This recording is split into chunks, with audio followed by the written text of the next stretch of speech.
यह पुराने मनवंतर की बात है। इस मनवंतर की, तामस मनवंतर की। तो त्रिकूट पर्वत के किनारे बहुत बड़ा घनघोर जंगल था और वहाँ पर उसी जंगल में क्या था, एक सरोवर था। उसका आकार पर्वत का बताया 10,000 योजन, आयुत योजन, 4 कोस की भूमि को योजन कहते हैं, एक योजन, और 10,000 योजन। तो अब आप गणित कर लीजिए, 10,000 योजन में 4 का गुणा कर दीजिए।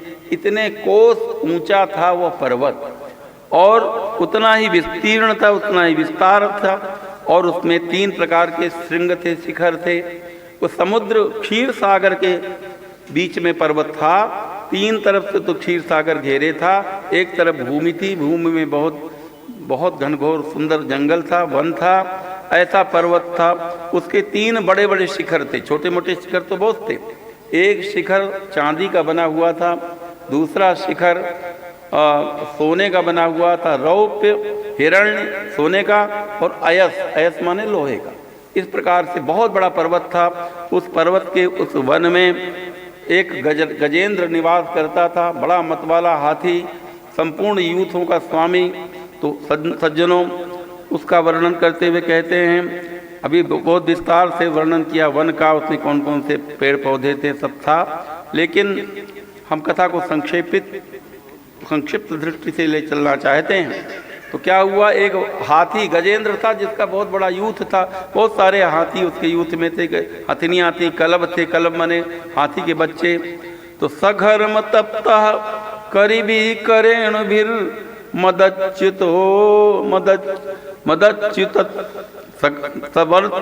घर्म तप्तः करीबी करेणु भीर्व्रतो मदच्युत कलभैरनुद्रुतः गिरिंगरिम्ना परितः प्रकंपयन्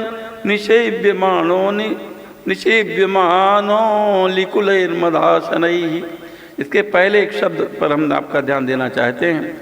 तत्रैकदा तद्गिरिकाननाश्रयः करेणुभिर्वारणयूतपश्चरन्। देखिए, हाथी का एक नाम होता है वारण। अब हम तात्विक कथा को पहले आपके समक्ष रख दें तो आपको गजेंद्र मोक्ष की कथा समझ में आ जाएगी सरलता से। देखो, एक कथा तो 3 अर्थ होते हैं कथा के। एक कथा तो है कि एक हाथी था, वो उसको पानी पीने गया तो ग्राह ने पकड़ लिया, मगर ने पकड़ लिया पैर उसका, और वो खींच नहीं पाया तो भगवान को पुकारा, भगवान ने आकर के इसकी रक्षा की। कथा तो यही है। किंतु इस कथा का तात्विक अर्थ क्या है सज्जनों? तात्विक अर्थ यह है कि आध्यात्मिक अर्थ है। हमारा जो अहंकार है वही है हाथी, गज। गज का एक नाम होता है वारण। तो हमारा अहंकार क्या करता है? वारण करता है, कहीं भी हमको झुकने नहीं देता। अरे हम ही श्रेष्ठ हैं, हम क्यों झुके? हम ही विद्वान हैं, हम ही बहुत पंडित हैं, हम ही धनी हैं, मानी हैं। तो जो विनम्रता के लिए वारण करता हो, ऐसा अहंकार है हाथी, गजेंद्र। हमारे भीतर भी गजेंद्र है, वो प्यासा रहता है।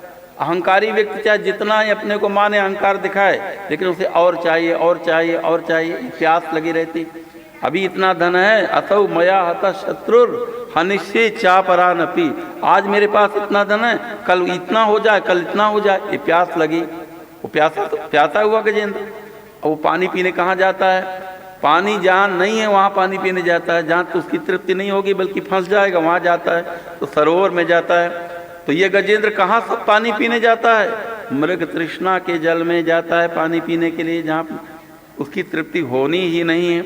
इस बात को गोस्वामी जी के पद से हमने समझा और उसी बात को हम आपको कहना चाह रहे हैं। केशव कही न जाय का कहिए। गोस्वामी जी महाराज कहते हैं, हे केशव, आपकी लीला कही नहीं जा सकती। क्या कहें?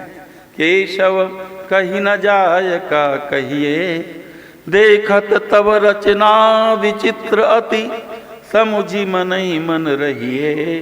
केशव कही न जाय का कहिए, शून्य भीति पर चित्र रंग नहीं, तन बिनु लिखो चितेरे।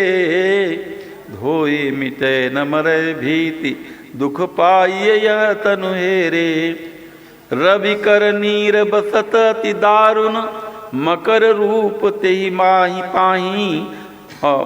पान करन जे जाही रवि कर नीर, बसत अति दारुण मकर रूप तेहि, पाही बदनहीन सोग्र सई चराचर, पान करन जे जाही। मृग तृष्णा के जल में जो प्यास बुझाने जाते हैं उनको ग्राह, संसार रूपी महामोह का ग्राह उसका पैर पकड़ लेता है।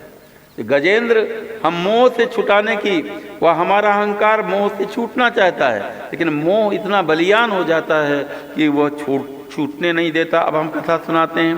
तत्रैकदा तद्गिरि काननाश्रयः, करेणुभिर्वारणयूतपश्चरन्, सकंटकान् कीचक वेणुवेत्रवद्, विशाल गुल्मं प्ररुजन वनस्पतीन्।